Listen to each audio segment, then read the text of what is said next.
el camino del pecado. Hay un texto que puede ilustrar lo que está contenido en estos versículos. Es el Salmo número 1. Cuán bienaventurado es el hombre que no anda en el consejo de los impíos, ni se detiene en el camino de los pecadores, ni se sienta en la silla de los escarnecedores, sino que en la ley del Señor está su deleite y en su ley medita de día y de noche. Será como árbol firmemente plantado junto a corrientes de agua, que da su fruto a su tiempo y su hoja no se marchita. En todo lo que hace prospera. No así los impíos, que son como paja que se lleva el viento. Por tanto, no se sostendrán los impíos en el juicio, ni los pecadores en la congregación de los justos, porque el Señor conoce el camino de los justos, mas el camino de los impíos perecerá. Usted tiene en los 15 versículos que acabamos de leer de Génesis 4 ilustrado el camino de los impíos. Este es el camino del pecado. Tiene 3 etapas, pero muchos pasos entre ellos. El primero es la desconfianza. Desconfianza en la revelación de Dios. Número 2 es el dominio del pecado. Y número 3 es la desaprobación de Dios. Nosotros veremos a dónde conduce el camino de pecado para que lo evitemos, o paremos de andar en él, o seamos salvos de él. El camino del pecado, el camino de los impíos, como diría el Salmo 1, inicia en la desconfianza de la palabra de Dios. Ahí dice el versículo 1, y el hombre conoció a Eva, su mujer, y ella concibió y dio a luz a Caín.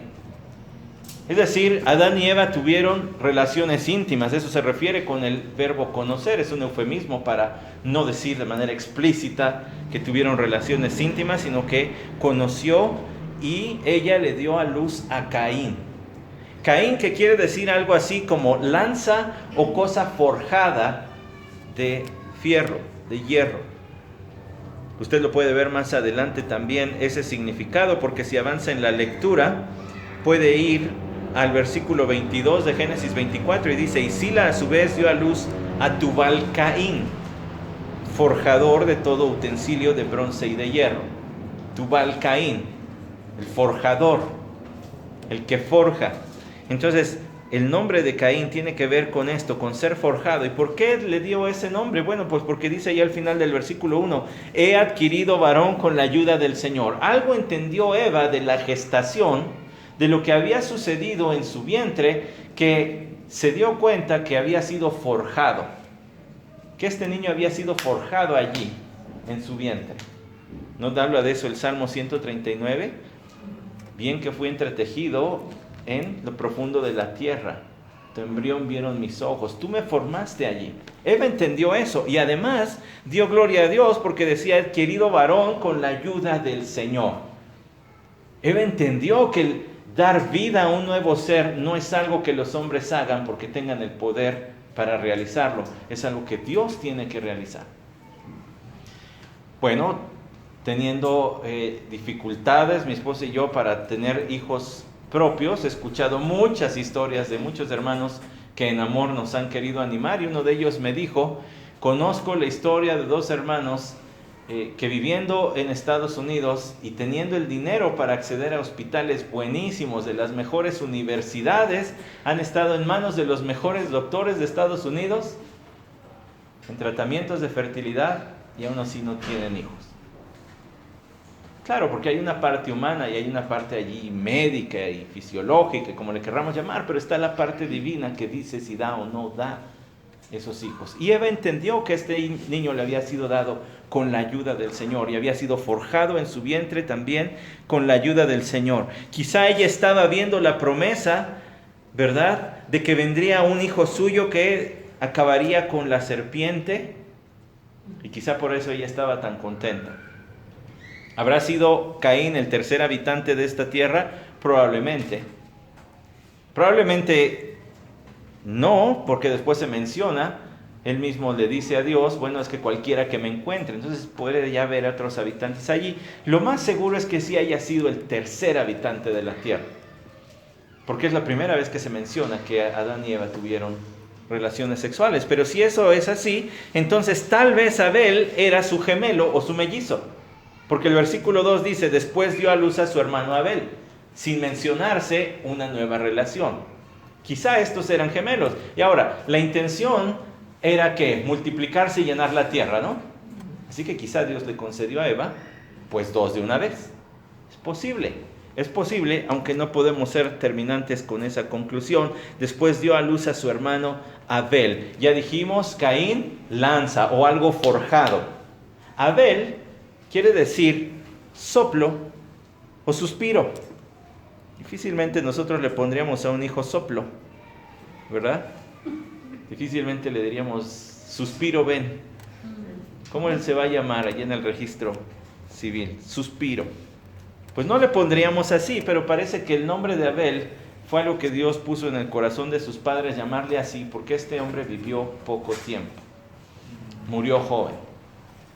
Tan joven que, como ya leímos, ¿verdad? Y además todos conocemos la historia de la que estamos hablando hoy, este hombre quizá murió antes siquiera de haberse casado. Porque después, en el versículo 17 de Génesis 1, de Génesis 4, dice, y conoció Caín a su mujer. O sea que cuando asesinó todavía estaba muy joven. Todavía era joven. Eva conoció el dolor de los partos que Dios le había dicho. ¿Recuerdan Génesis 3? Versículo 16, en gran manera multiplicaré tu dolor en el parto. Tuvo 2 hijos, ya sea que hayan nacido el mismo día o no, pero el dolor que Dios le había prometido que iba a experimentar al dar a luz, ya lo estaba viviendo. Y pronto viviría el dolor de criar hijos. La segunda parte del versículo 16 de Génesis 3, recuerdan, con dolor darás a luz los hijos y con todo tu deseo será. ¿Y a qué se refiere esa siguiente parte? Con dolor criarás hijos. Te va a doler. Vas a tener que lidiar con pecadorcitos que están dando lata, que se pelean, que te faltan al respeto, que hacen tiradero. Y este salió asesino. Así que ella estaba a punto de experimentar lo que Dios le había dicho de una manera fuertísima al ver a su hijo asesinando a su hermano. Y dice, entonces, Abel fue pastor de ovejas y Caín labrador de la tierra. Eso es un oficio noble, ¿cierto? No hay nada de malo en ser pastor de ovejas. De hecho, el rey David fue pastor de ovejas. De hecho, Jesús mismo se identificó como pastor. Yo soy el buen pastor. Y incluso Dios es el pastor. ¿No decimos así en el Salmo 100? Nosotros somos pueblo suyo y ovejas de su prado. Eso lo hace a Dios pastor.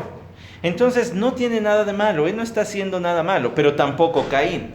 Porque dice que Caín fue labrador de la tierra. Dice ese mismo versículo 2 del capítulo 4. ¿Hay algo de malo en ser labrador? Desde ahí ya se veía su maldad.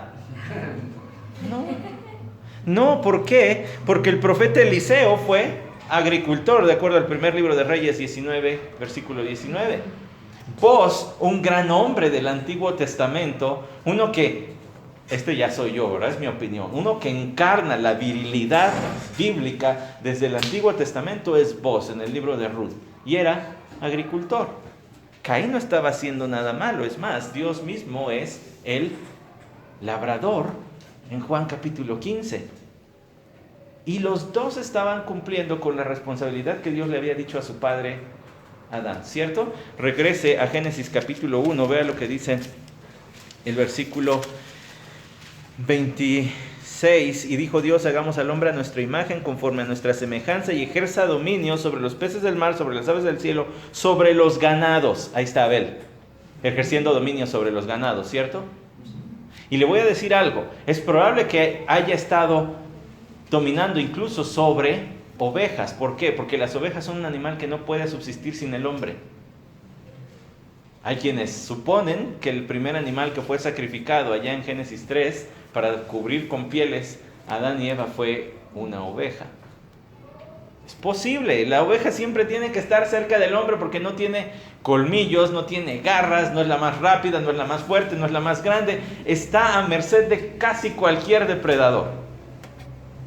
Posible que Dios haya colocado ovejas desde el inicio cerca del hombre, que además después las ovejas tendrían una función que es representar el sacrificio de Cristo.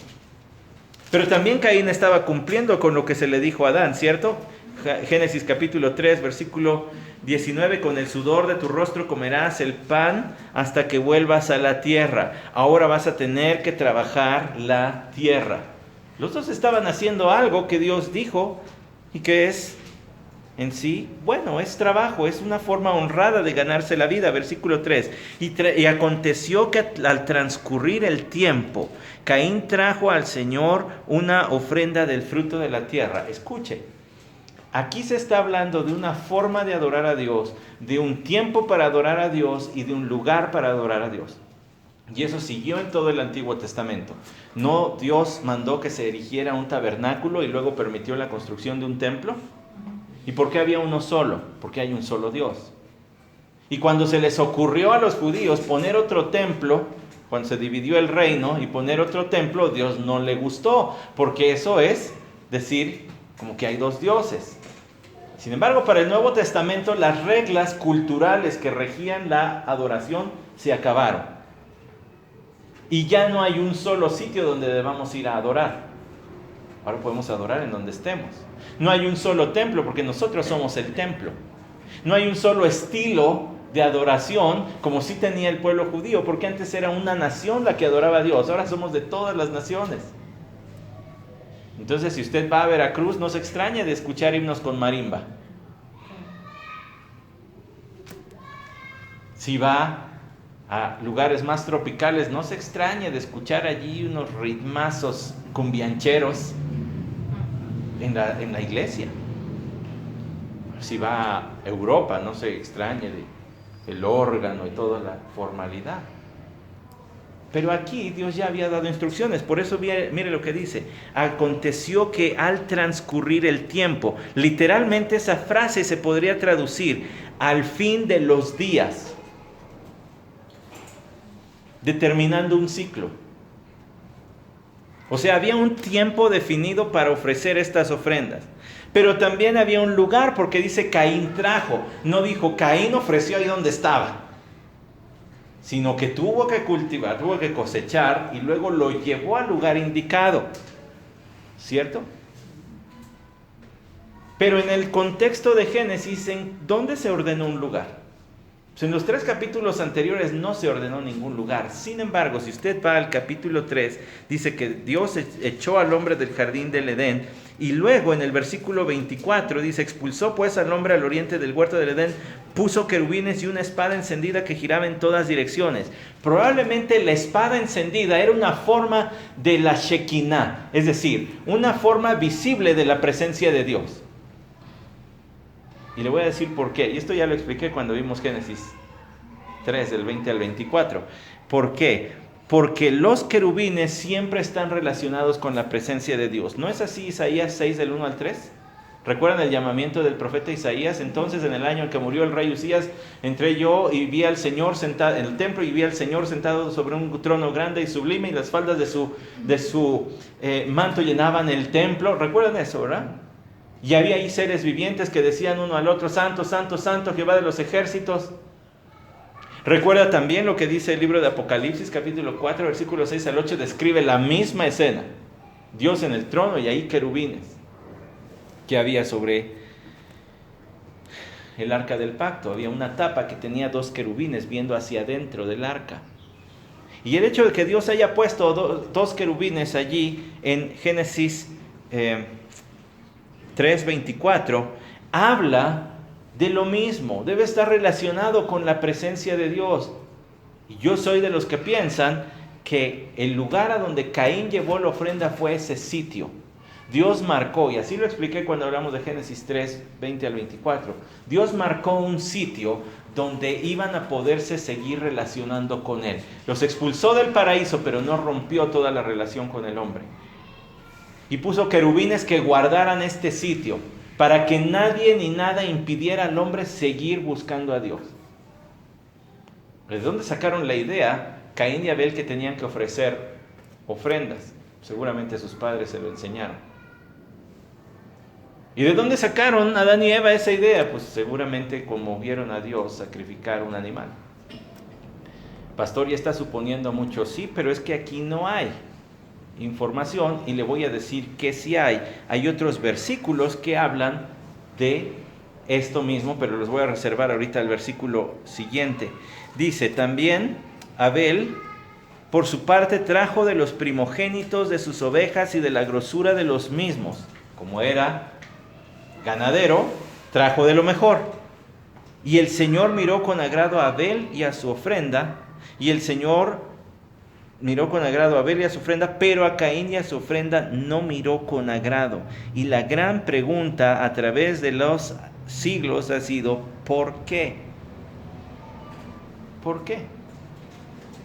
¿Que a Dios solamente le agradaban los sacrificios animales? No. Cuando dio su ley, permitió ofrendas también vegetales e incluso de harinas. Y cuando se ofrecía el sacrificio del holocausto, se sacrificaba el animalito, se ponía en el altar para que se consumiera allí, imagínense el olor de carne asada, y luego llegaban con cierto gramaje de harina mezclado con aceite y lo ponían encima del animal. Entonces aquí hay dos olores súper ricos, la carne asada y luego pan horneándose.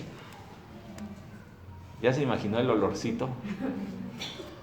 Y luego llegaban, mira, esta agua se me hizo la boca, y luego llegaban con vino y lo derramaban allí,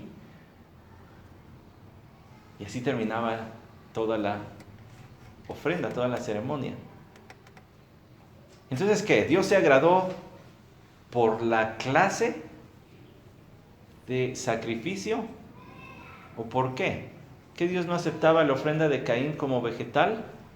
Bueno, aceptó después las ofrendas vegetales, pero en este momento no. Y le voy a decir por qué. La explicación, ¿qué hizo la diferencia? La explicación nos la da el libro de los Hebreos, el capítulo 11. Dice, antes de que entremos allí, le repito, el libro de los Hebreos es toda una exposición de diferentes textos. Y cuando llega al capítulo 11, el escritor de Hebreos quiere demostrar una cosa, que la salvación siempre ha sido por fe. La justificación es por fe. ¿Qué es justificar? Es el acto en el que Dios declara a alguien como santo, como justo, como no culpable de ningún pecado, como si nunca hubieras cometido ningún pecado. Y el capítulo 11, aunque le llamamos los héroes de la fe, el salón de la fama de la fe, etc., es un capítulo que más bien habla de la justificación por fe. Y el escritor de los Hebreos, que escribe a judíos, va a hablar de la historia judía para irse lo más atrás que pueda para decirles la justificación siempre ha sido por fe. Y el primer ejemplo que va a tomar es el de Abel. Dice el versículo 1, ahora bien, la fe es la certeza de lo que se espera, la convicción de lo que no se ve, porque por ella recibieron aprobación los antiguos. Por la fe entendemos que el universo fue preparado por la palabra de Dios, de modo que lo que no se ve fue hecho de cosas visibles. Por la fe Abel ofreció a Dios un mejor sacrificio que Caín. ¿Por qué no habló de Adán y Eva? Porque Adán y Eva sí vieron. Porque Adán y Eva vivieron en el paraíso y fueron expulsados. Ellos no tenían que ejercer fe para saber que Dios podía darles una mejor vida. Ellos ya la habían experimentado. Pero Abel no. Y Abel sí tuvo que ejercer fe. Y ahí lo explica. Por la fe, Abel ofreció a Dios un mejor sacrificio que Caín. ¿Qué fue lo que hizo la diferencia? La diferencia la hizo la fe. La fe de Abel. Y usted podría decir, sí, pero no es suficiente. No me queda claro. Pues ¿qué Caín no creía en Abel? Perdón, ¿qué Caín no creía en Dios? Sí, por supuesto que creía en Dios. Lo veía, lo sabía que estaba allí. Pero ¿por qué fue diferente? ¿En qué creyó Abel que no creía Caín? Bueno, usted recuerda lo que dice, ¿verdad? La carta a los romanos al respecto de esto. ¿Qué dice Romanos? ¿Cómo creemos? Recuerda lo que dice, si no se lo voy a tener que llevar allá. ¿Cómo nos llega el creer en Cristo? Porque la fe viene ¿por qué? La fe viene por el oír, y el oír viene por la palabra de Dios. Abel tuvo que creer en la revelación que tenían. ¿Cuál revelación si no había Biblias? Génesis lo escribió Moisés siglos después. Entonces, ¿cuál? Pues lo que Dios había revelado apenas. ¿Qué había hecho Dios? Dios había ofrecido un sacrificio, ¿no? Después del pecado hubo sacrificio. Un animal tuvo que morir. Abel siguió ese patrón, Caín no. Caín no tomó un ser vivo, sino que tomó una ofrenda vegetal y la trajo a Dios. Eso es lo que hace diferencia, que Caín no confió en lo que Dios ya había mostrado. Él quiso hacer las cosas a su manera y por eso es que su ofrenda fue desagradable delante de Dios. Abel por la fe trajo un mejor sacrificio y dice el escritor a los Hebreos, y por eso alcanzó testimonio de ser justo. ¿Qué quiere decir eso? Fue justificado. En ese momento sus pecados le fueron perdonados. Y además su ofrenda también alcanzó también alcanzó testimonio de Dios. Es decir, Dios dijo, este sí me agradó. Este es el tipo de ofrenda que yo quiero. Porque eso representa que entiendes la maldad de tu pecado.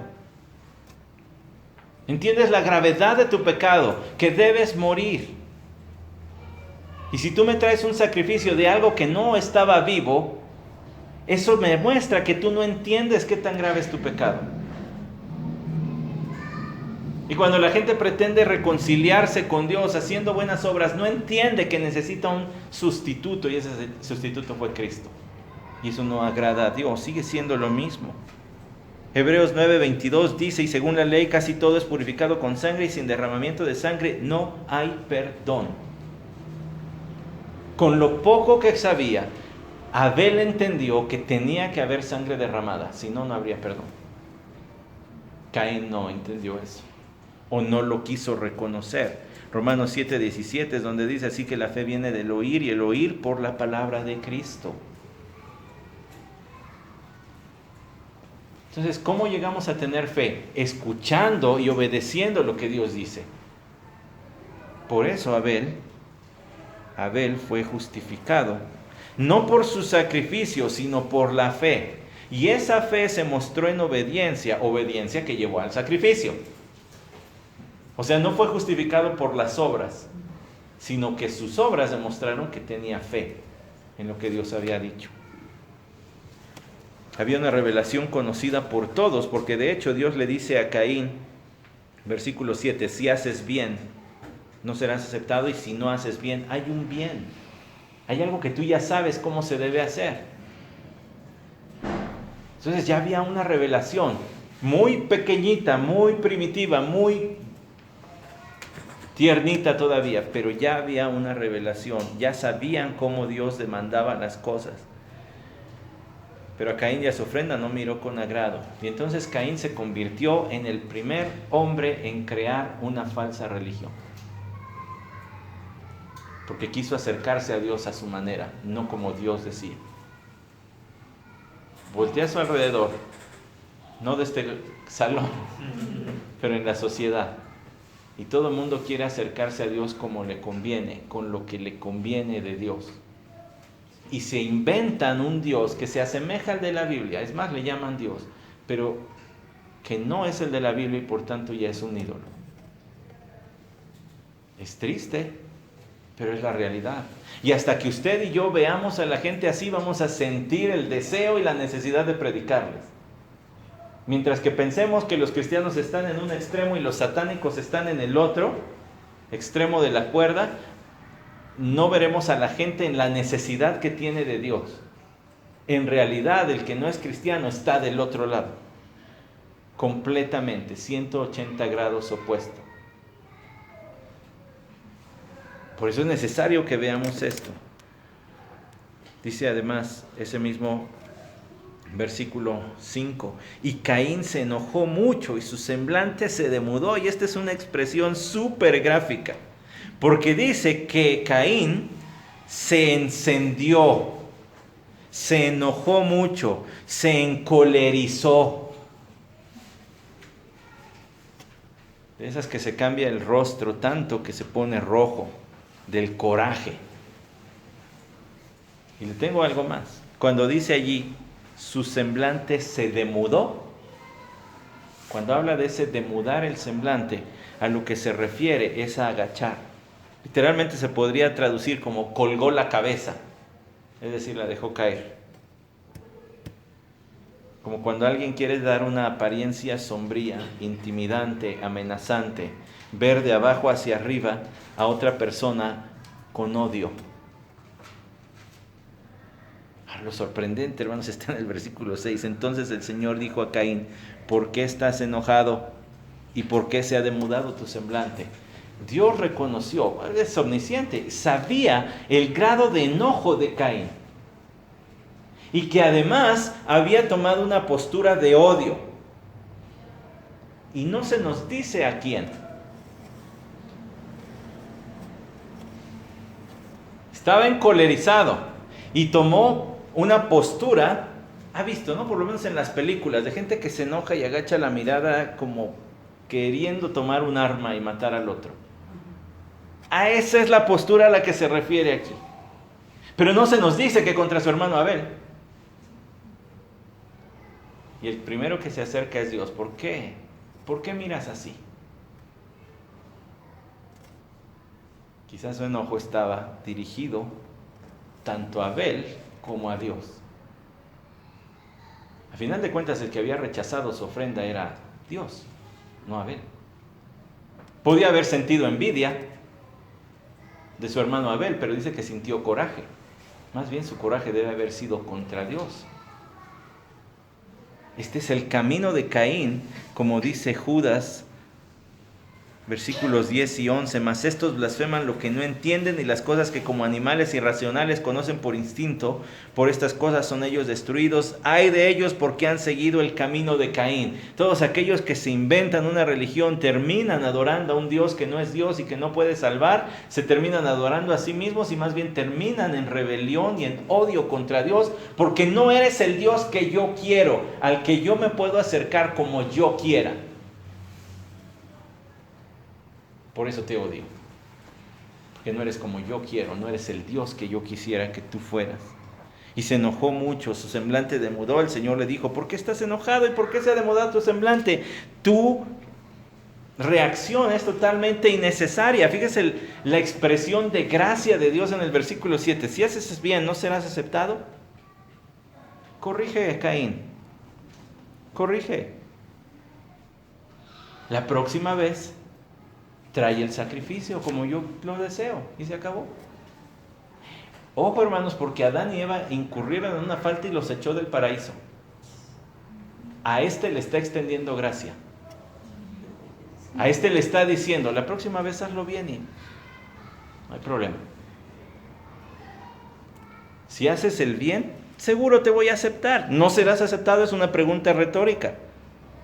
Y si no haces el bien, y aquí viene la advertencia, pero si continúas así, en tu camino, queriendo hacer las cosas como tú quieres, desconfiando de la revelación que yo he dado, entonces el pecado yace a la puerta. Y esa es una expresión muy bonita que viene de una palabra hebrea que se pronuncia napelú, y está agazapado. El pecado está agazapado. Si tú decides seguir ignorando mi revelación y seguir queriendo vivir la vida como tú deseas, entonces te voy a decir algo: el pecado es como un animal que te está acechando, y que en el momento en que te descuides te va a agarrar y te va a dominar.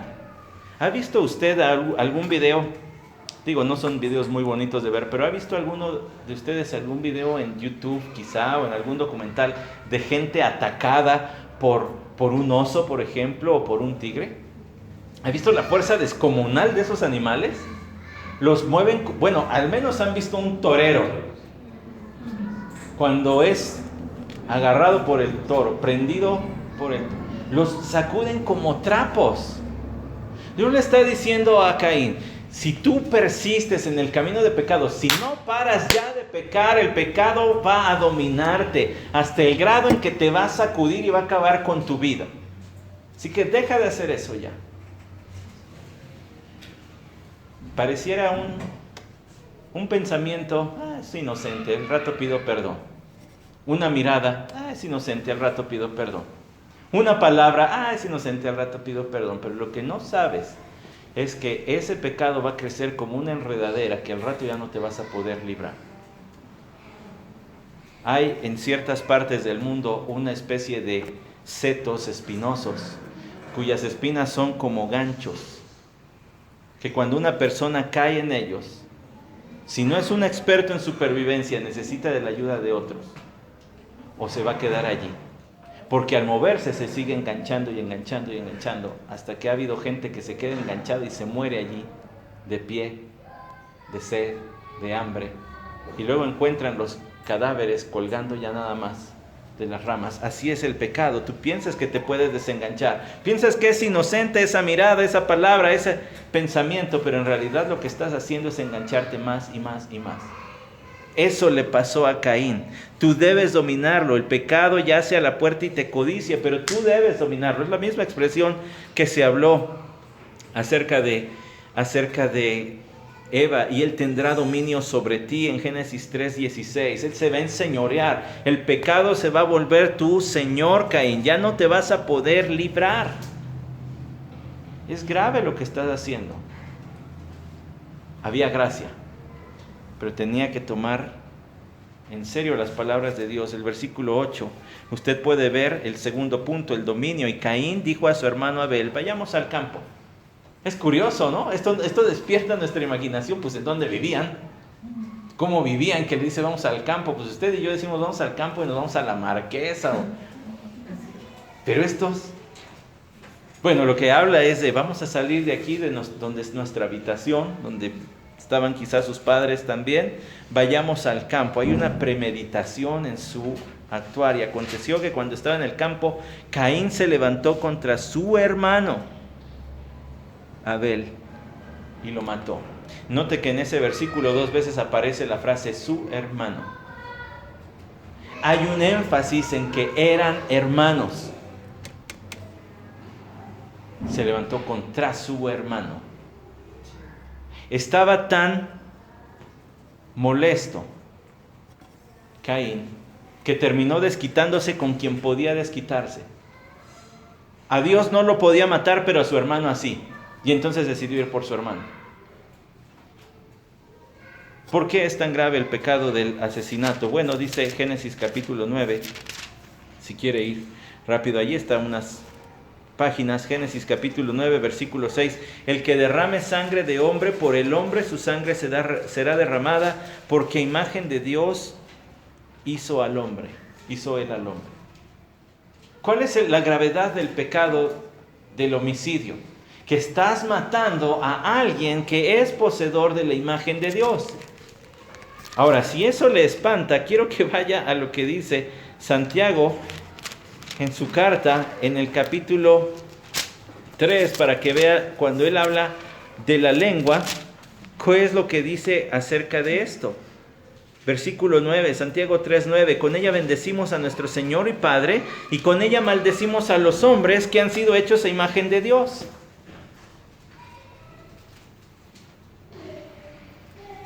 Insultas al otro, pero en realidad es como si insultaras a Dios.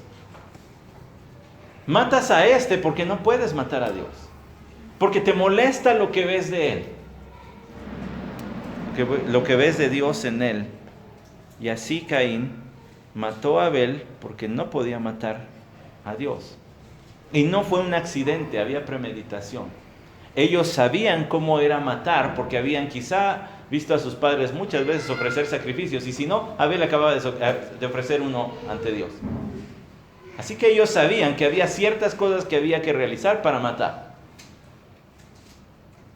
Y la ira de Caín se hizo sentir hasta el grado de matar a su hermano. Tengo otro texto también del Nuevo Testamento que nos ayuda a ver el peso de estas cosas, y es Mateo capítulo 5, versículo 22.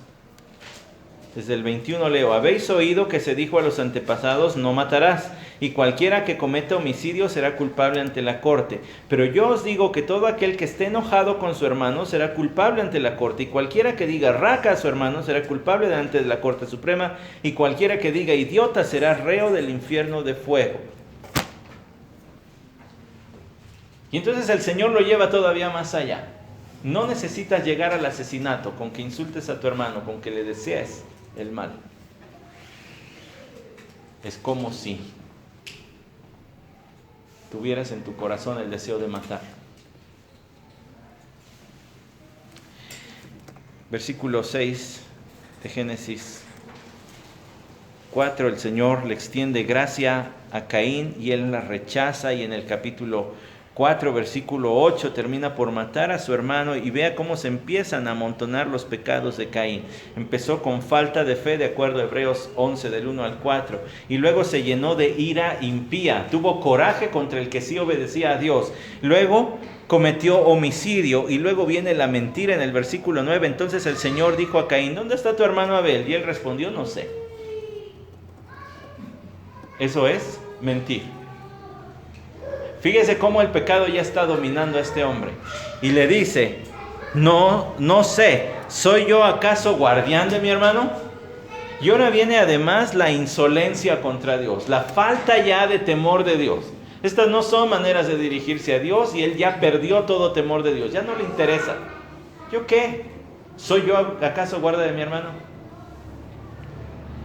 Y él le dijo: ¿qué has hecho? Y esa no es una pregunta de ignorancia, Dios lo sabe todo. Esa es una pregunta retórica para decirle: mira el tamaño de lo que acabas de hacer. La voz de la sangre de tu hermano clama a mí desde la tierra. La voz de la sangre de tu hermano clama a mí. Dios se lo tomó personal. Clama a mí. Hiciste a tu hermano lo que no me pudiste hacer a mí. Y su sangre clama.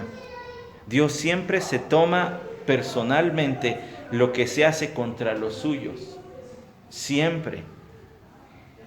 ¿Por qué? Bueno, recuerda lo que dice Mateo 23:35. Recuerda esas palabras del Señor.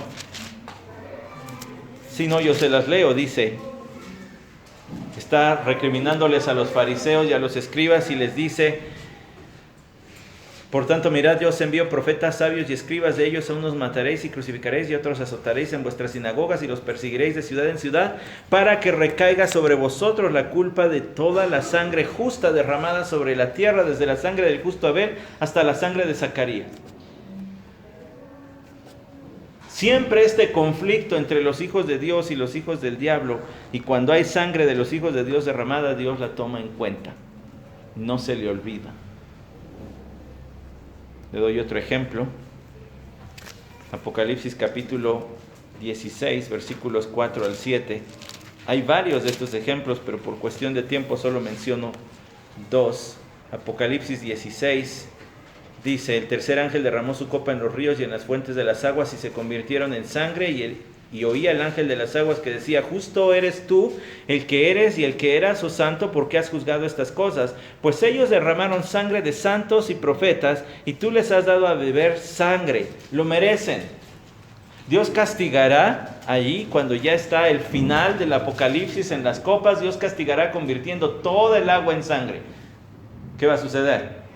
Pues que queda muy poco tiempo para que regrese Cristo, porque los humanos no podemos vivir sin tomar agua durante más de 3-4 días. Así que esto sucede antes de que Cristo venga, ya muy cerquita. Y entonces dice: les convertiste toda el agua en sangre, porque a ellos les gusta derramar sangre. Hay por allí un documental en una cadena de televisión que se llama Océanos de Sangre, y habla de asesinatos que se llevan a cabo en alta mar y que quedan impunes. Porque como no hay policía cerca, pues se matan unos a otros y ya. Y escenas muy crudas de una embarcación donde voltean un barco más chiquito, y luego cuando salen a la superficie a tomar aire les están disparando con rifles para matarlos. Y lo curioso es que quien está grabando con su celular, o sea, ni siquiera lo impide, está grabando, gira la toma y ve a todos los demás riéndose y echándole porras al que está disparando. Ese es el corazón del hombre sin Cristo. Le gusta derramar sangre, pero Dios tiene todo eso guardado cuando se derrama la sangre de los suyos, y la va a hacer pagar.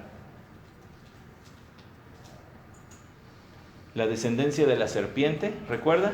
Habrá conflicto entre tu descendencia, le dijo Dios a Eva, ¿cierto? La descendencia de la serpiente va a estar en conflicto contra tu descendencia. Yo creo que Eva nunca se imaginó que eso se iba a cumplir en su propia familia. los seguidores del pecado y los seguidores de Dios peleando en la misma familia. No es de extrañarnos, Mateo 10:21 dice: y el hermano entregará a muerte al hermano, cuando se habla de la persecución que habrá contra los creyentes. Mateo 10, pero ahora el versículo 34, dijo: el Señor vine a traer espada, los enemigos del hombre serán los de su misma casa, dice el versículo 36, y el Señor lo vivió en propia carne, porque Marcos 3:21 dice: cuando sus parientes oyeron esto, fueron para hacerse cargo de él, porque decían: está fuera de sí. Y esos parientes, de acuerdo a los textos paralelos, son sus hermanos. Sus hermanos decían: se volvió loco, hay que ir por Jesús y encerrarlo porque está loco. Se siente el Hijo de Dios. La descendencia de la serpiente y de la mujer peleando. Y aquí ve a Caín dominado por el pecado. Y el último punto es la desaprobación divina. Estamos viendo el camino del pecado, hermanos, para que lo evitemos o paremos de andar a él o seamos salvos de él. Vea lo que dice el versículo 11. Ahora pues, maldito eres de la tierra, que ha abierto su boca para recibir de tu mano la sangre de tu hermano. Cuando cultives el suelo, no te dará más su vigor. Vagabundo y errante serás en la tierra. Maldito eres de la tierra. Era su fuente de trabajo, ¿cierto? Él era agricultor. Cuando cultives el suelo, ya no te dará su vigor.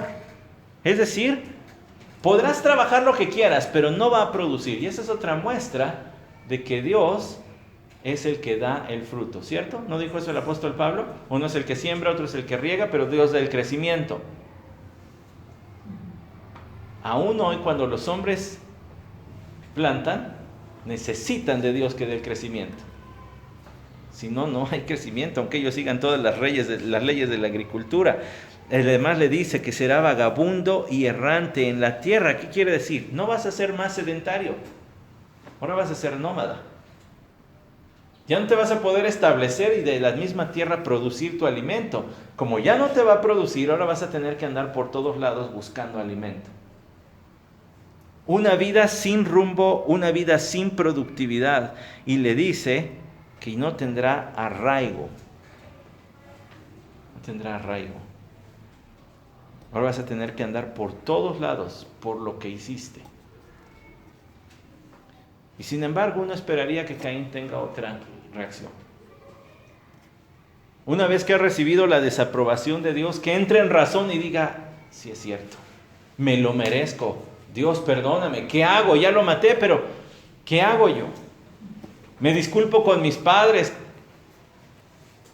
El versículo 13 dice: Caín dijo al Señor: mi castigo es demasiado grande para soportarlo.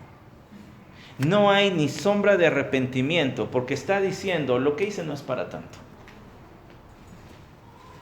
No es para tanto. Es demasiado grande el castigo para lo que hice. Eres injusto, Dios.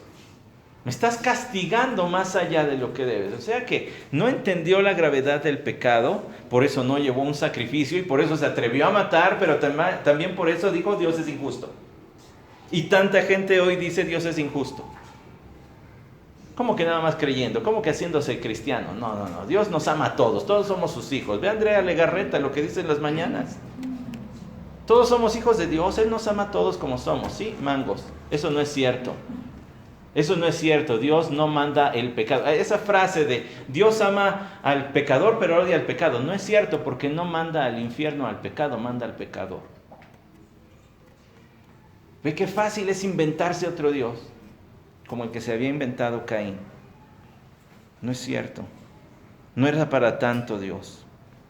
El verdadero arrepentimiento restaura lo que puede restaurar. ¿Se acuerda de Zaqueo? Señor, aquí la mitad de lo que tengo doy a los pobres. Y si en algo he defraudado, voy a darle más de lo que la ley exige que le tengo que pagar. El verdadero arrepentimiento, el que le duele el pecado y el que recibe el perdón de Dios en sus condiciones, restaura lo que se puede restaurar, pero también recibe cualquier consecuencia en humildad. Si esto me merezco, está bien, Señor. Pero Caín no. Caín dijo: no, esto es demasiado. ¿Por qué? ¿Por qué aquí me has arrojado de la faz de la tierra y de tu presencia? No es cierto, no lo sacó de la tierra. Simplemente estaba diciéndole, ya no te va a producir. Y de tu presencia me esconderé. No te estoy diciendo que te vayas de mi presencia, pero en su corazón está la resolución de entonces yo ya no quiero nada de ti. Como no me vas a dar lo que yo necesito, entonces no quiero saber nada de ti, Dios. Y mucha gente así es. Es que tú que eres cristiano, pídele a Dios por mi familiar. Y el familiar termina empeorándose y entonces menos quiere nada de Dios. Así es el hombre que no quiere aceptar a Dios en sus términos. Y seré vagabundo y errante en la tierra y sucederá que cualquiera que me halle me matará. No te vas a escapar tan fácil. No te vas a escapar tan fácil. ¿Por qué? Como no entiendes, como dices que soy injusto, como dices que lo que hiciste no era tan grave, entonces el Señor le dijo, no será así. No voy a permitir la salida fácil. Pues cualquiera que mate a Caín 7 veces sufrirá venganza. Y puso el Señor una señal sobre Caín para que cualquiera que lo hallase no lo matara. Y salió peor. Porque ahora en vez de que alguien lo mate, ahora Dios le iba a preservar la vida. Una vida tamaño Génesis, de cientos de años, de vagabundo, de errante, sin productividad, viviendo de lo que pueda, arrancándole de lo que pueda, cosechando de lo silvestre y no de lo que él iba a producir. Ese es el camino del pecado. Termina en desolación, en desaprobación, cosechando consecuencias. Pues nosotros podríamos decir, gracias al Señor nos salvó. Sí, gracias al Señor nos salva. Y nunca seremos condenados, porque dice Romanos 8:1, de modo que no hay condenación para los que están en Cristo Jesús. No vamos a ir al castigo eterno de ninguna manera. Ni un pelo se nos va a quemar en el infierno. Pero en esta vida, si perseveramos en el camino del pecado, podríamos llegar a cosechar consecuencias que permanezcan el resto de nuestra vida. Y sí hay perdón, por supuesto hay gracia. Usted viene a Cristo Jesús y sus pecados son perdonados. Y Él le da la gracia y la ayuda para llevar a cabo la vida, aun con consecuencias que pudieran permanecer. Pero ¿por qué llegar ahí si no es lo que Dios quiere? ¿Por qué no parar en el camino del pecado desde que está la tentación? ¿O por qué no parar en el camino del pecado cuando ya se reconcilió con el Señor? Cuando Él le ha extendido la gracia y se le extiende diariamente porque sus misericordias son nuevas cada mañana, ¿cierto? Mejor parar allí y no seguir como lo hizo Caín y terminar dominado y cosechando consecuencias para el resto de su vida. Dios le dijo, ofrece lo que es bueno. No lo hizo. Hizo su plan, mató a su hermano y todavía fue desafiante contra Dios, y entonces Dios dijo, pues ahora te voy a condenar a una vida horrible, una vida de mendigo. Y lo que le esperaba a Caín después de esta vida fue peor. Llegó allá a inaugurar el Seol. Debió haber sido de los primeros. Una cosa que llama la atención es que diga cualquiera que me halle. Eso habla de que ya había otros habitantes, de que Adán y Eva ya habían tenido otros hijos e hijas. Cualquiera que me halle. Y a lo mejor no eran grandes, no eran adultos en ese momento todavía, pero que iban a andar por allí y se iban a enterar.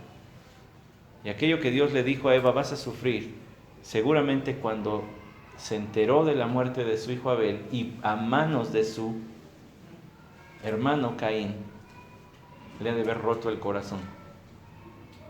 Hay tanto que pensar acerca de estos versículos, pero yo le quiero dejar con esto.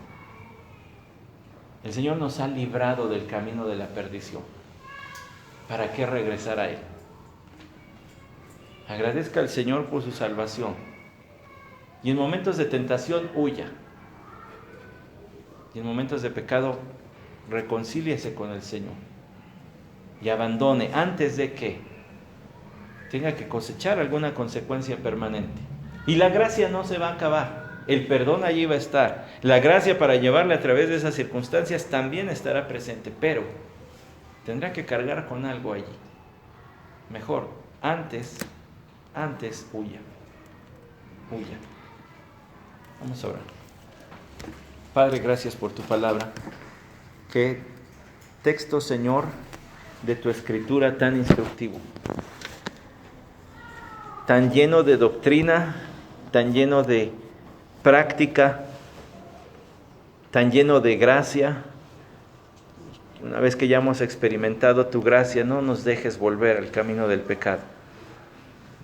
Nunca más seremos esclavos suyos, porque ahora somos esclavos de Cristo. Nunca experimentaremos condenación, pero sí podemos cosechar consecuencias, Señor, y por eso rogamos, ayúdanos.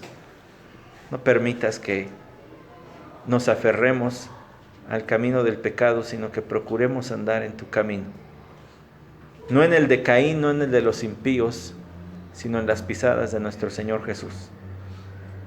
Lo pedimos todo esto en su nombre y lo agradecemos también.